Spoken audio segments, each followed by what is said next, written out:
airport, so we're hanging out. And it's at that moment that I recognized the man ahead of me. And I said, folks, do you know who that is? And they're like, mm-mm. And so I give them a resume of this man's achievements. I go, isn't that cool to see him at the airport? And no one knows who he is. I'm like, oh, I'm so old.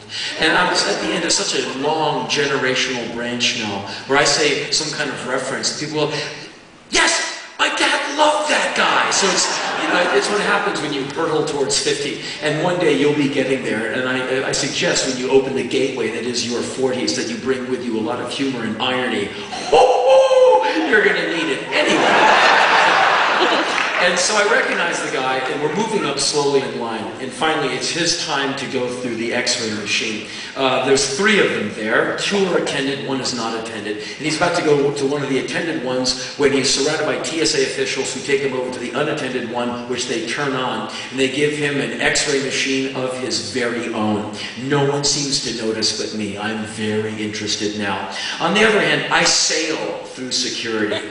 No one wants to rub my man breasts. No one wants to paw my buttocks. No one wants to read my notebooks with the salacious parts highlighted. I brought the extra embarrassing notebooks with me that time, put in post-its at all the naughty bits and highlighted all of it.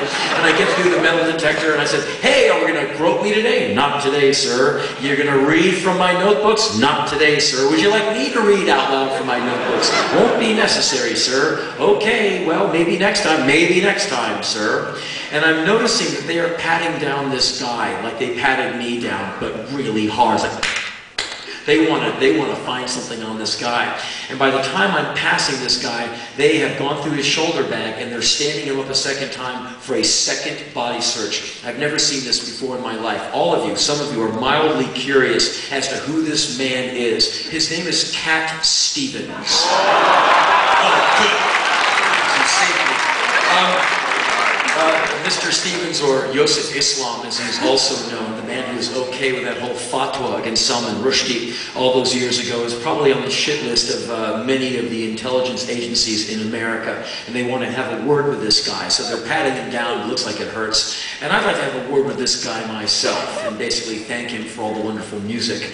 And so I want to go over there and have my kind of conversation with Cat Stevens. Hey, Mr. Stevens, or Mr. Islam. Anyway, a long time ago, in about 1711, so you had an album called Teaser and the Fire Cat, and my mom bought it, and we memorized all the words, and we would sit on the couch together and sing.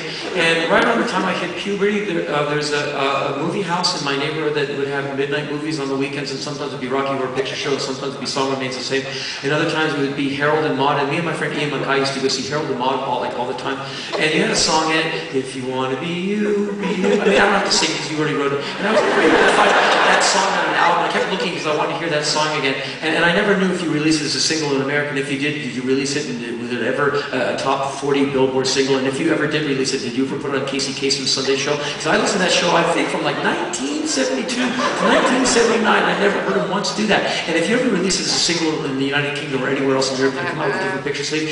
Anyway, I always wanted to ask you about this other thing. You know, because I have a radio show on Indie 103 every Tuesday night from 8 to 10, and I finally found that song on the Greatest Hits of Cat Stevens Volume 1 on compact disc, and I played that song on my radio show. I got 3 emails about it.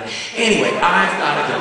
That's what I want to say to Cat Stevens, and I realized if I do that, then everything will come to a grinding halt. You know this guy?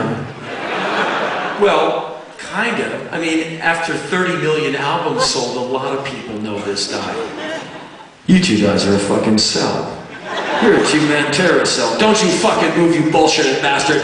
We've got a fucking terrorist cell here in LAX! You commie! And so I had to let her go. And so I did not shake the hand. I went on and I caught my flight. It's just a very interesting time to be alive and awake in America.